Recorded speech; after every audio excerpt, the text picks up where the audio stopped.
Hurricane Michael is a deadly Category 4 storm. This is the worst storm that the Florida Panhandle has seen in more than 100 years. Again, this is the worst storm that our Florida Panhandle has seen in a century.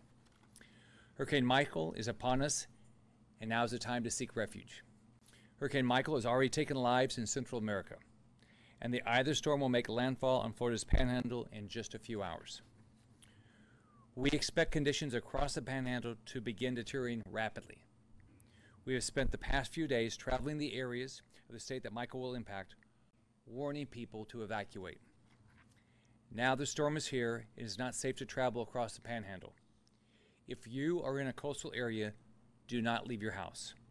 The time to evacuate in coastal areas has come and gone. Listen to local officials. If you're in an inland county, you may have one last chance to seek shelter, but only do so if local officials say it's safe. Again, if you made the choice not to evacuate, please find a place to shelter, seek a place of refuge. But if it is not safe to leave your home, don't leave. The worst thing you can do now is leave and put yourself and your family in danger. Now we are focused on the response and recovery from this storm.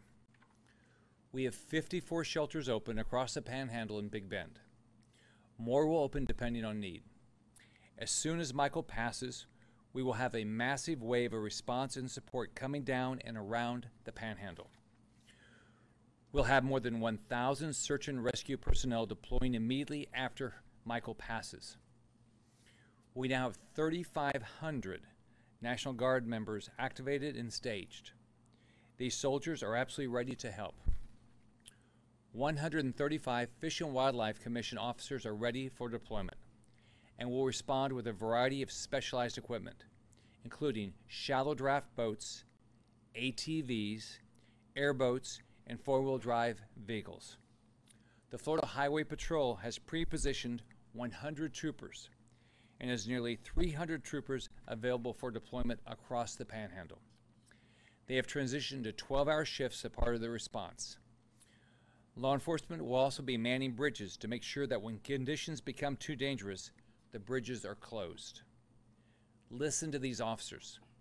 Law enforcement and our National Guard around our state are heroes, and so many will be leaving their families and placing themselves in danger during this storm to help others.